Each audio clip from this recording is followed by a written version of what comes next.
Let me show you an example of the Assist Sketch Understanding System in operation. I'll draw a simple mechanical device and show you that the computer understands what it is that I've drawn.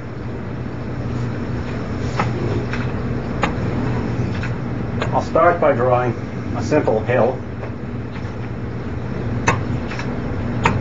I'll anchor it to the background. I'll put a little cart on the hill, give it wheels, pin the wheels to the frame with some axles, and then indicate that I want gravity. And now if I'd drawn this on a piece of paper and shown it to you, you'd understand what it is that was about to happen. I want the computer to be able to understand what's going to happen as well. And I can simply push the run button, and it produces the expected simulation. Now, I'm going to run that again, and I want you to pay attention to how the car moves as it runs down the hill. You'll see that it wobbles just a little bit because I haven't drawn the axles in the center of the wheels.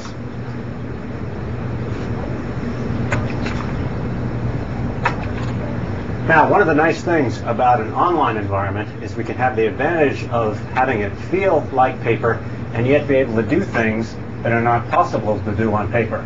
For example, I can take this and decide that I don't have it in quite the right place, and what I'd really like to do is move it just a bit and put it over here. Then I'll run the simulation again with my new conditions. And finally, we'll go back there one more time. And this time what I'd like to do is make the simulation a little bit more interesting and a little bit more complicated. We'll add a speed bump and anchor it to the frame. And we'll add a pendulum.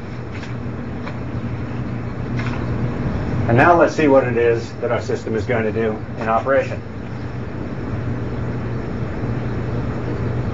It still manages to make it over the speed bump and head on down the hill. Now, let me try another device. This time, something a little more similar to the kind of thing that might happen in a real design environment. Here you see I've circled all of my previous drawings, and I'm just going to get rid of it by saying, scratch that out. And let's try a simple little marble game, the kind of thing that we might have in a real design environment. I'm going to draw a collection of boards for the marbles to run down. I'll anchor them to the background, put one more board down here, and let's give them a cup to fall into.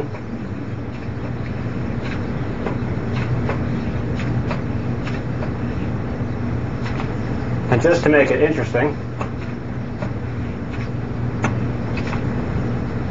we'll anchor the cup with a couple of springs, put some marbles up here,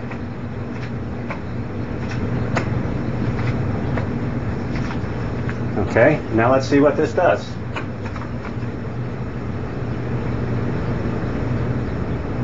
Oops, not quite. Let's go back to the drawing board, literally, and see if we can't fix things. Suppose we take this shelf and move it a little bit, and then let's take this shelf over here and move it a little bit, and now let's try the device again.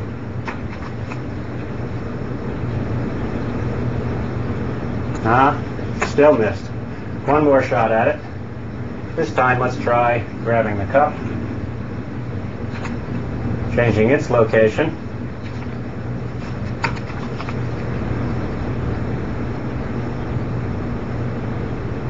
all right, we've succeeded. Now what I wanted to show you is we have a design environment, the beginnings of a powerful design environment that allows a kind of natural and familiar style of interaction.